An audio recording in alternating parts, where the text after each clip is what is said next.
अफ़गान के विदेश मंत्री आमिर खान मुत्ताकी का भारत आना और प्रेस कॉन्फ्रेंस में महिला पत्रकारों को अंदर प्रवेश न देना भारत की नीति के खिलाफ जाता है। और भारत देश में ऐसा होना भारत में महिलाओं का अपमान, देश का अपमान माना जाता है। महिलाएं देश की आधी आबादी रही और सदियों तक महिलाओं को शिक्षा से दूर रखा गया। अब महिला हर क्षेत्र में कदम से कदम मिला करके चल रही है। ऐसे में प्रेस कॉन्फ्रेंस से भारत में महिलाओं को दूर रखना यह हमारी नीतिगत असफलता है। अफगानी यानी तालिबान महिलाओं के खिलाफ रहे और लोकतांत्रिक देश में तालिबान के सामने भारत के झुकने के बराबर है। भारत में एक लेखिका है तस्लीमा नसरीन, बांग्लादेशी लेखिका है जो हिंदू और मुस्लिम है। अगर अब बांग्लादेश में हिंदुओं के साथ नाइंसाफ़ी होती है तो वो आवाज़ उठाती है और इसी के कारण बांग्लादेश से उनको बाहर कर दिया गया। वो इस वाक़ये पर लिखती है कि तालिबान महिलाओं को मनुष्य नहीं मानता, वहाँ मानवाधिकार का सरासर उल्लंघन होता है। वो महिलाओं को इंसान ही नहीं मानता।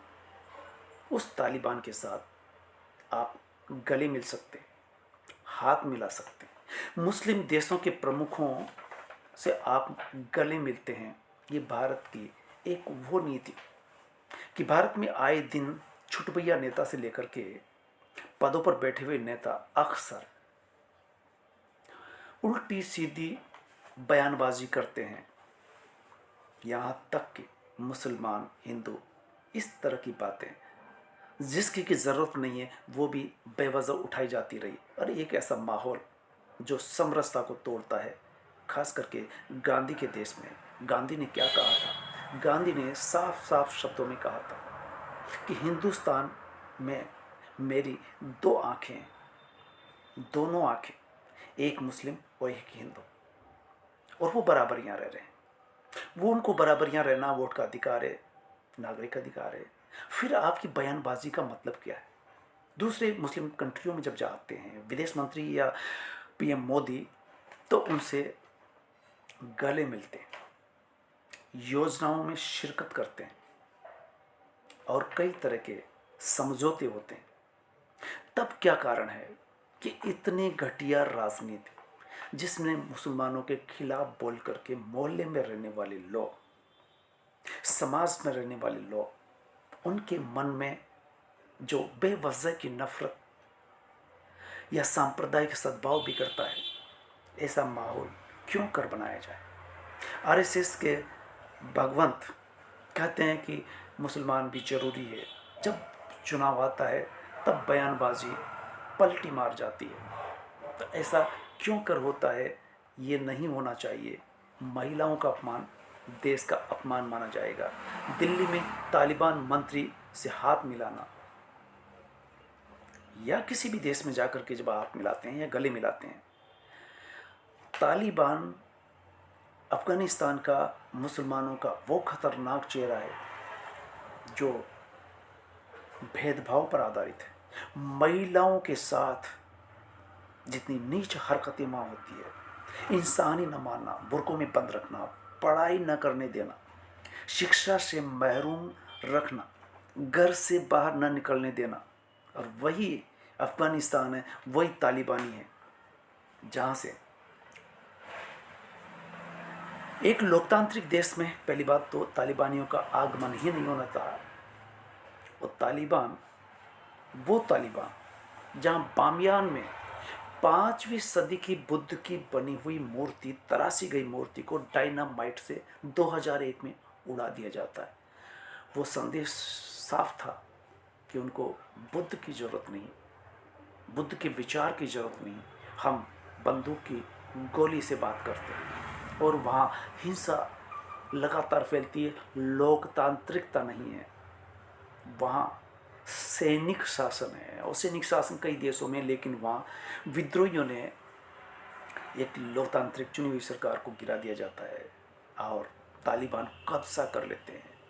फिर महिलाओं को बुर्कों में बंद करते हैं, महिलाओं को शिक्षा पाने का हक खत्म कर दिया जाता है। महिलाओं को जो बुर्का नहीं पहनती उनको जेल में डाल दिया जाता है। वो भारत आते हैं विदेश मंत्री, तो यहाँ पर प्रेस कॉन्फ्रेंस जब की जाती है तो उसमें महिला पत्रकारों को बाहर रखा जाता है। ये अफ़गानिस्तान नहीं, भारत है। और भारत में जब प्रेस कॉन्फ्रेंस हो रही है, अगर वहाँ का विदेश मंत्री यहाँ आ रहे तो यहाँ के नीति नियम कायदे लागू होंगे, न कि अफ़गानिस्तान के, न कि तालिबान के, उस तालिबान के जो बामियान में बुद्ध की मूर्ति को उड़ा देता डायनामाइट से। ये विश्व में एक ऐसा नमूना था।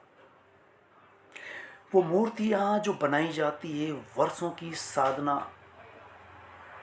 का आकार रूप होता है, उसको आपने कुछ पल में ही डायनामाइट लगा करके अब आप बना करके दिखाइए। वो बुद्ध जिसने उंगली माल से कहा था कि उंगली माल जो 999 लोगों की हत्या कर चुका था, लोग उस जंगल में जाने से डरते थे, कतराते थे। बुद्ध वहाँ से गुजरते हैं, करुणा के सागर। वो गुजरते हुए लोगों ने कहा था कि आप इधर मत जाइए, ये खतरनाक है, 999 को मार चुका है, एक और उसको मारना है, आप उधर से ना गुजरे। फिर भी बुद्ध गुजरते हैं और उसके पास जाते जाते भी कहते हैं तेरा भला हो, तेरा भला हो। और जब सामने पहुंचते हैं तो उसी खूंखार तरीके से वो सामने आता है और बुद्ध से सामना होता है। बुद्ध कहते हैं कि तुम्हारा मकसद क्या है? बोला 999 मार चुका हूँ और आप अंतिम हो जिसको मार करके मेरा ये पूरा जो मिशन है पूरा होने वाला है। तो बुद्ध ने कहा कि ठीक है, तुम ये बताओ, ये जो पेड़ का पत्ता है इसको तोड़ दो। बोला इसमें कौन सी बड़ी बात है, पत्ता तोड़ा तो ठीक है, अब इसको जोड़ दो। वो कहता है ये कैसे हो सकता है? अगर तुम किसी को जोड़ नहीं सकते हो तो तुम्हें तोड़ने का हक क्या है? ये तालिबानियों से पूरा विश्व पूछता है। भारत में अगर तालिबानी आए हैं तो उनसे पूछा जाना चाहिए कि पहला सवाल तो ये उठता है कि बुद्ध की मूर्ति को उड़ा देने वाले उसी बुद्ध की मूर्ति को बना करके दिखाएं, इसके बाद हम आपसे संबंध स्थापित करेंगे, आपसे बात करेंगे। महिलाओं को शिक्षा देने का हक मिलना चाहिए। ये भारत में अगर आपने कदम रखा है तो हमारी पहली शर्त है कि हम आपके यहाँ कोई भी काम करेंगे या आप हमारे यहाँ काम करेंगे, उससे पहले महिलाओं का हक मिले, बुद्ध की मूर्ति लगे, बने। आप ये नहीं कर सकते, सिर्फ तोड़ने का ही काम करते, तो आपके यहाँ से हमें कोई संबंध नहीं। तालिबान से संबंध जोड़ करके आप क्या मैसेज देना चाहेंगे? भारत को तो मैसेज दे ही नहीं सकते। तालिबान वो मुसलमानों का खतरनाक चेहरा है, जिस खतरनाक चेहरे को आप भारत में ही देखते हैं। अभी एक वीडियो बनाए जिसमें कहते हैं कि भारत हमेशा 2.5 युद्ध लड़ता है, 2.5 युद्ध। आश्चर्य की बात है, किस किस तरह के लोग हैं यहाँ, किस तरह के पत्रकार हैं। एक युद्ध जो भारत पाकिस्तान से हमेशा लड़ता है, दूसरा चाइना से होता रहता है, तीसरा इसी देश में क्या कह रहे हैं वो, क्या कहना चाहते हैं? ये बीज कहाँ से निकले हैं? ये बीज बपन किसने किया है? तो 2.5 युद्ध नहीं।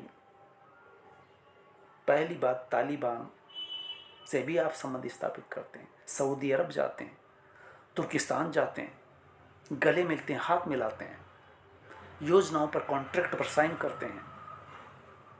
ज़्यादा बेहतर होगा कि हम वही बात भारत के मुसलमानों से भी रखें, लेकिन कम से कम तालिबान से संबंध बढ़ाने से पहले, जोड़ने से पहले कुछ शर्तें होनी चाहिए कि बुद्ध के बामियान में जो बुद्ध की मूर्ति तोड़ी गई, डायनामाइट से उड़ाई गई, कृपा करके पहले उसे स्थापित की जाए और महिलाओं का समानता का अधिकार, शिक्षा का अधिकार मिले, तभी हम बात कर सकते हैं। वरना ऐसे तालिबान से हम कोई संबंध स्थापित नहीं करेंगे। धन्यवाद।